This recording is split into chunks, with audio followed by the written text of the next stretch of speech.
તો સાબરકાંઠાથી મહત્વપૂર્ણ સમાચાર સામે આવી રહ્યા છે, જ્યાં હિંમતનગર પોલિટેકનિક કોલેજ પાસે આવેલી સફળ હોસ્પિટલ પાસે આજે એક મહિલા હોસ્પિટલમાં પૈસા જમા કરાવવા માટે આવી હતી, ત્યારે તેમના પર્સમાંથી 12 કલાકે અજાણ્યા 30,000 રૂપિયા સેરવી લીધા હતા અને એટલે આ બાબતે ઉહાપોહ થતા સીસીટીવી ફૂટેજ ચેક કરાતા આ ઇસમ શંકાસ્પદ હાલતમાં જણાયો હતો। ત્યારે વ્હાઇટ લાઇન સિક્યુરિટીના માલિક ધનરાજસિંહ ઝાલાએ આ ઇસમને ગાંભોઈ પાસેથી ઝડપી પાડ્યો હતો અને તેને ફરી સફળ હોસ્પિટલ લાવી તેના પાસેથી પૈસા રિકવર કરવામાં આવ્યા હતા।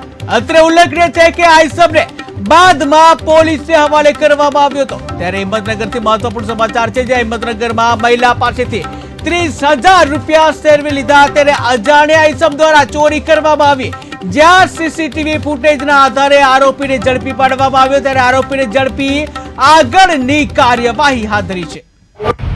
શિવમ ઓર્બિટ કોમ્પ્લેક્સમાંથી ફોન આવેલ ભાવિકભાઈ રાવણનો મારા મેનેજર છે, આપણા કોમ્પ્લેક્સમાં ચોરી થઈ છે, એમને કેમેરામાં ચેક કરી મારા મનીષ આવો છે, મનીષ બાબો એનાથી એ ભાઈ એ મને કીધું કે આ માણસ ગોગોઈ વાવડીનું છે પ્રવીણ।